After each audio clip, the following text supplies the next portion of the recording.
और आज पूछता है भारत ग्राउंड जीरो से कि क्या राहुल गांधी को उन तमाम सवालों के जवाब मिल गए हैं, उन तमाम सवालों के जवाब मिल गए हैं जो उन्होंने बीते दिन संसद में उठाए थे। क्योंकि आज दर्शकों मैं आपको बता दूं, आज सदन में जब अमित शाह पहुंचे तो विपक्ष को ऐसा घेरा कि विपक्ष के जितने भी मुद्दे थे उनकी हवा निकल गई दर्शकों।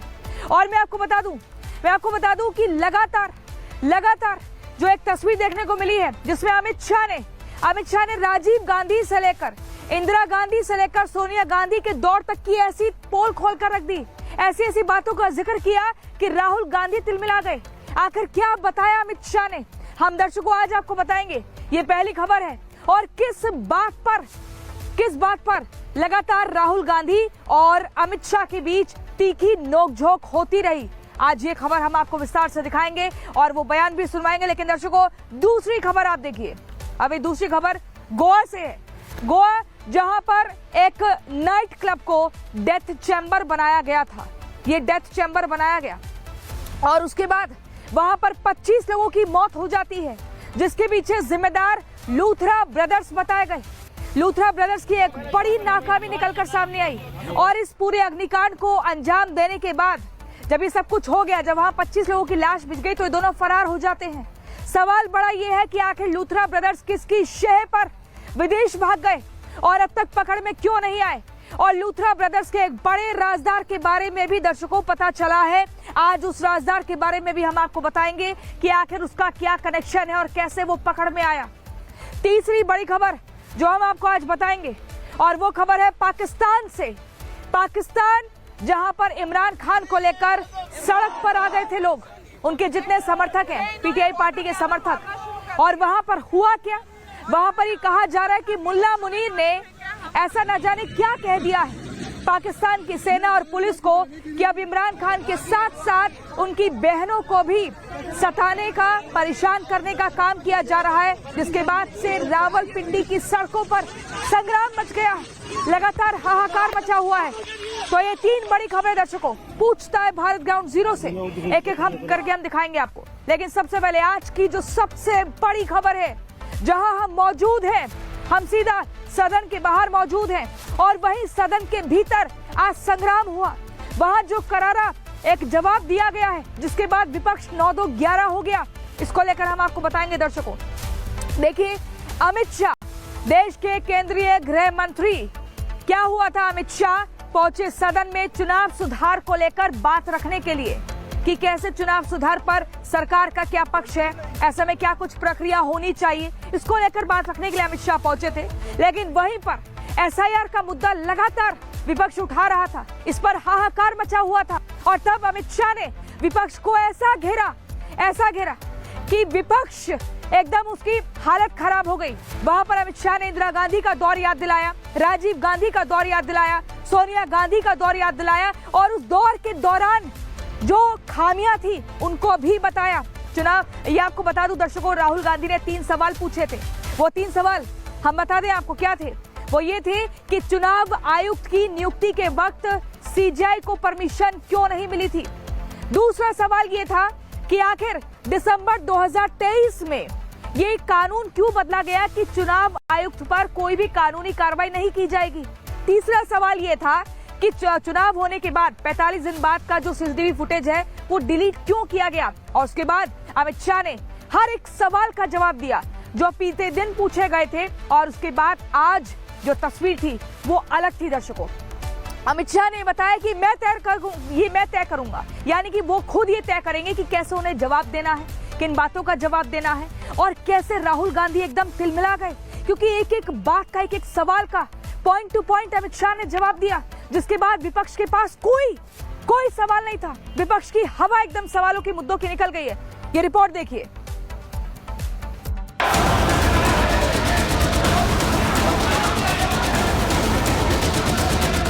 Amit Shah ji, I challenge you to have a debate. आपकी मुंसफी से संसद नहीं चलेगी, मेरे यहाँ बोलने का क्रम मैं तय करूंगा।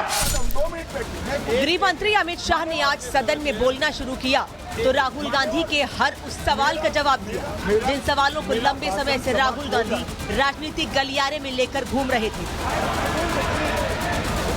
अमित शाह और राहुल गांधी के बीच सदन में जबरदस्त नोकझोंक हुई, लेकिन शाह ने अपने अंदाज में राहुल गांधी की शंकाओं को दूर कर दिया। तरह से नहीं चलेगी संसद। मान्यवर दरअसल राहुल गांधी ने कल लोकसभा में सरकार से 3 सवाल पूछे थे। इन तीनों सवालों का गृह मंत्री अमित शाह ने राहुल गांधी और पूरे विपक्ष को एक-एक कर जवाब दिया। राहुल गांधी ने पहला सवाल पूछा था कि चुनाव आयोग की नियुक्ति से सीजीआई को क्यों हटाया गया। राहुल का सवाल और शाह का जवाब सुनिए। CJI was removed from the selection panel of the election commissioner. What motivation could there be to remove the CJI? 73 साल तक इस देश में चुनाव आयोग की नियुक्ति का कोई कानून नहीं था। नियुक्ति प्रधानमंत्री सीधी कर देते थे।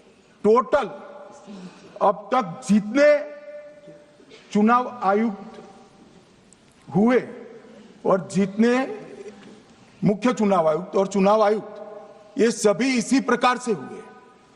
अब 1950 से 1989 चुनाव आयोग एक सदस्यीय था। प्रावधान क्या था? कोई कानून नहीं था। प्रधानमंत्री जी फाइल भेजते थे राष्ट्रपति जी को और राष्ट्रपति जी नोटिफिकेशन बाहर नहीं करते। तो भाई उस वक्त बरोबर चुनाव था। मान्यवर, पूरा उनका 55 साल प्रधानमंत्री जी ने ही चुनाव आयुक्त को नियुक्त किया, तब तक कोई सवाल नहीं था। और नरेंद्र मोदी करते हैं तो उन पर सवाल उठाते हैं।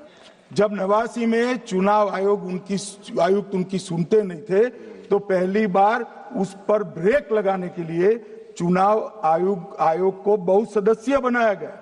ये बिहार के चुनाव के कारण ही हुआ, परंतु वो भी प्रधानमंत्री की फाइल से ही अपॉइंट होते हैं। और मान्यवर, 21 चुनाव आयुक्त, कमिश्नर और मुख्य चुनाव आयुक्त, और 21 और 29 इस प्रकार से हुए जिसमें कोई प्रधानमंत्री जी ही रखते थे। कांग्रेस पार्टी ने ही यह परंपरा बनाई थी। कानून भी कांग्रेस पार्टी ने बनाया था।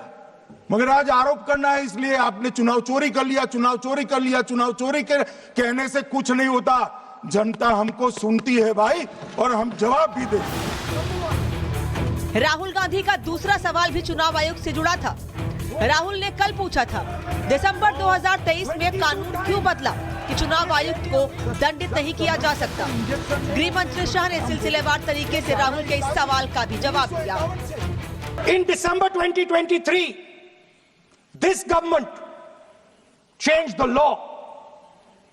They changed the law to make sure that no election commissioner could be punished for any action they take while they are election commissioner. मान्यवर, representation of the people act 1950 में ही ईसीआई के अधिकारियों को जो immunity प्राप्त है उससे जरा भी बढ़ोतरी नहीं करी। हमने सिर्फ रिप्रेजेंटेशन ऑफ 1951 के एक्ट को पुनरावृत्ति की है। मान्यवर, आरपीए एक्ट की धारा 32 और आरपीए एक्ट 51 के सुधार की धारा 146C कहती है कि चुनाव आयोग के कोई भी अधिकारी जिसमें इलेक्शन कमिश्नर आ जाते हैं, इस पर कोई मुकदमा चुनाव प्रक्रिया के लिए नहीं चल सकता। ये प्रावधान है मान्यवर, और वो प्रावधान को 23 के कानून में इसको भी हमने संरेखित किया है मान्यवर।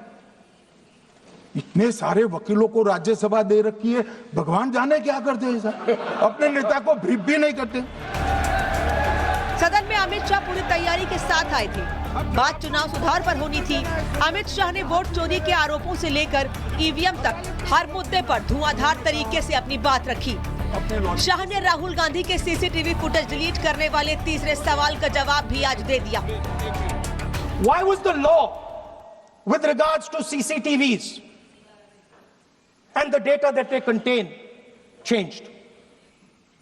Why was a law put in place that allows the election commission to destroy CCTV footage 45 days. जन प्रतिनिधित्व अधिनियम 1951 की धारा 81 में एक प्रावधान है। प्रावधान क्या है? उम्मीदवार चुने जाने के बाद 45 दिन में चुनाव याचिका दायर कर सकते हैं। 45 दिन के बाद इसको कोई चुनौती नहीं दे सकता। ये नियम 1991 में बना, तब उस वक्त सीसीटीवी फुटेज नहीं था। सीसीटीवी फुटेज बाद में चुनाव आयोग ने एक सर्कुलर से रूल्स में बदलाव कर ऐड किया। अब किया क्या है चुनाव आयोग ने? सीसीटीवी फुटेज का जो रिकॉर्ड है उसको जन प्रतिनिधित्व अधिनियम की 1951 की धारा 81 के साथ संरक्षित किया है, मतलब अलाइन किया है कि 45 दिन के बाद कोई डिस्प्यूट की प्रोविजन ही नहीं है एक्ट में, तो 45 दिन के बाद ये सीसीटीवी फुटेज क्यों रखना चाहिए? मैं क्या कर सकता हूँ? सब समझ के कोई इंजेक्शन नहीं होते जो भ्रम से दे दिया। शाह के जवाबों से राहुल गांधी संतुष्ट हुए या नहीं, ये तो वो ही जानते हैं। लेकिन सदन के अंदर गृह मंत्री शाह ने आज विपक्ष के वोट चोरी से लेकर ईवीएम हैकिंग तक के मुद्दों की हवा निकाल कर रख दी। Bureau report, Republic.